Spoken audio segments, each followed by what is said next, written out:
Hi, welcome to the Quipster Film Review Podcast. My name is Vince Leo. I am the film critic for the website Quipster.net. Thanks so much for listening to the show. I do hope that you enjoy the review. If you do, I do encourage you to click the subscribe button, and you'll continue to get all of my podcast reviews downloaded throughout the course of the year.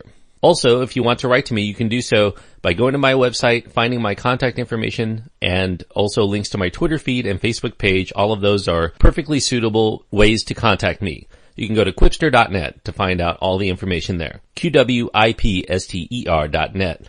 As this is a film review show that not only covers the wide releases that are currently out in theaters, but also independent films, foreign movies, and ones going straight to VOD, I also go into the streaming services and try to look for new movies that you may also enjoy. I don't know if enjoy is the right word I'm going to be using for the film today. It's called The Do-Over. It's the latest vehicle by Adam Sandler. It also features David Spade. Supporting roles going to Paula Patton, Catherine Hahn, Natasha Leggero, Torsten Voges, Sean Astin, Luis Guzman, Nick Swardson, and more. It's not rated because it's not being released into theaters, but if it were to get a rating, it definitely would be an R-rated film because of its violence, sexual material, graphic nudity, crude and sexual humor throughout, and language. It runs an hour and 48 minutes, and the director is Stephen Brill, with a screenplay by Kevin Barnett and Chris Pappas. Although I do hate many of Adam Sandler's movies, I don't really have a knee-jerk hate for him the way that some critics seem to. In fact, I'm one of an incredibly small number of critics who found The Ridiculous Six occasionally amusing. The Ridiculous Six still has a 0% rating on Rotten Tomatoes, and I actually gave it a recommendation for those people who like Adam Sandler films. So for those people who don't always agree with my reviews, you can always look back to my rating of The Ridiculous Six and negate pretty much any opinion on any other movie I gave 3 stars to. Mea culpa there, I guess. That said, The Do-Over is a giant suckfest. Even as an Adam Sandler vehicle that's gone straight to Netflix, this is the second in his 4-movie deal to release his work exclusively on the platform. At least you don't have to pay extra to see this film or even to leave your home, or you don't even have to stick with the movie in favor of something better to watch on Netflix altogether. Sadly for me, as a film reviewer, I'm forced to stick with it to the bitter end, no matter how bad it becomes. The movie starts off at the 25th year high school reunion where a man named Charlie, who's played by David Spade, he meets up with an old friend named Max, played by Adam Sandler. Max seems to have far exceeded his initially dismal expectations in life from high school in almost every respect by being the kind of action Jackson, as he's called in the movie, a globe-hopping alpha male that every boy dreams of eventually becoming. Max sees Charlie is in a loveless marriage to his philandering high school crush. He's raising her 2 children that humiliate him at every turn. He's employed at a dead-end job managing an in-supermarket bank outlet, and he also lives a life that is in a perpetual state of stagnation. He's moved into the home that his parents grew up in, and he even drives the same car that he's had since high school, and that was a lemon even then.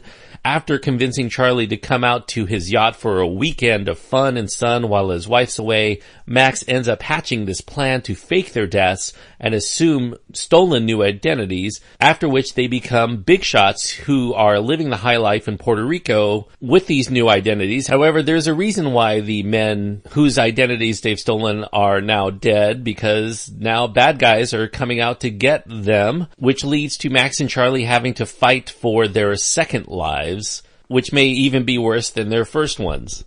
As a film, The Do-Over reunites Adam Sandler with director Stephen Brill. Brill has made some of the comedian-turned-actor's worst cinematic efforts. I'm talking about Mr. Deeds and Little Nicky, which I found to be terrible films even by Adam Sandler's standpoint. Stephen Brill, he struggles to wrangle his 2 stars to stay on point as they explore juvenile humor involving the usual stuff, getting laid, smoking joints, and other typical go-to gags to get easy and lazy laughs. Given that Sandler also serves as one of the film's producers, perhaps that's why much of the script by Kevin Barnett and Chris Pappas has been altered to include the typical jokes that 13-year-old boys find funny, or Adam Sandler, even though the content is R-rated material and will likely miss some of that audience. Yes, it's an Adam Sandler vehicle. Catering to his fan base is expected, but the plot is overly complicated for one of his movies, and the persistent distractions for moments of stupid shtick makes it nearly impossible to remain invested enough in that plot to try to follow it. As we in the audience are not rooted in the backbone of the story, this makes those scenes in which the plot takes over mind-numbingly boring. Most viewers will probably not be entirely sure what's going on from time to time.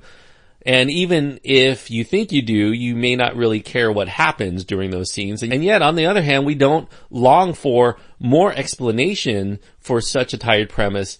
It's interesting that the movie actually fares better when it chooses to ignore the plot altogether. So I guess I'm both criticizing the film for not explaining its plot fully, or at least even adhering to it. But I'm also thankful that it doesn't bother to try to give us even more of it at the same time. So I'm kind of in a quandary as to how I feel about it. In addition to the typical gross out moments or the silly sexual shenanigans that the two men are engaged in, there are also some uncomfortably brash scenes that involve Max's mother's dementia. Lots of really bad jokes regarding that I think that people will find funny just because it's so rude. There's also this woefully out-of-place MacGuffin that surrounds the search for a cure for cancer.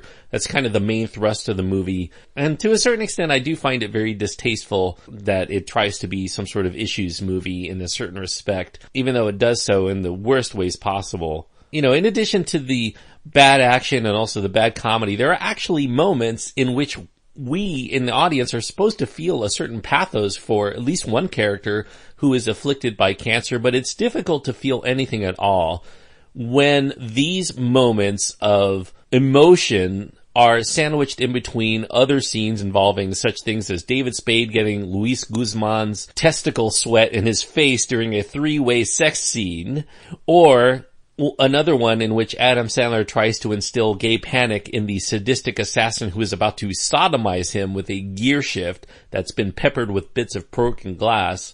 I apologize if I'm being a little too graphic here, but I just want to let you know what kind of stuff you're going to find in this movie so that I give you fair warning.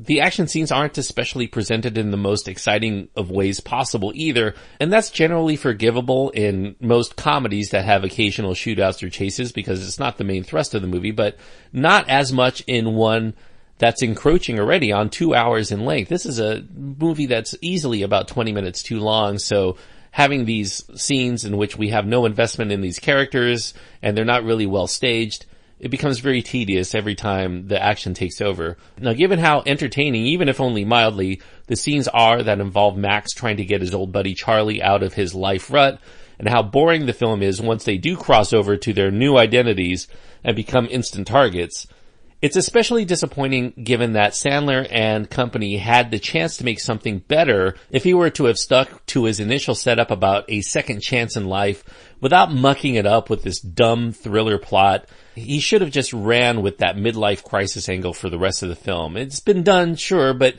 the amount of times that that's been done is only a tenth of the times as the kind of Hitchcockian plotting that the do-over ends up utilizing after the explosion literally destroys Sandler's yacht and figuratively destroys this movie.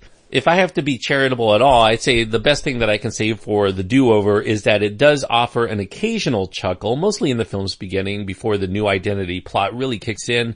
Some of the scenes set in Puerto Rico showcase the beauty of that island.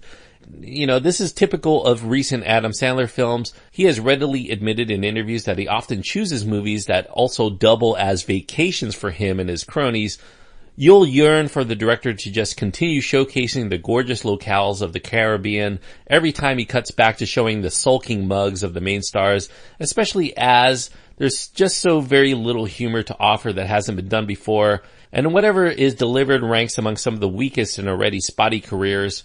One can see why the film's stars chose this material, since it's about as stuck in the 1980s as they are, so I'm sure that they relate to the main theme of the movie more than most people. Perhaps it's time for the real-life Adam Sandler and David Spade to fake their own deaths and live the rest of their lives on whatever tropical island they choose. Let's just give them the money now to do it.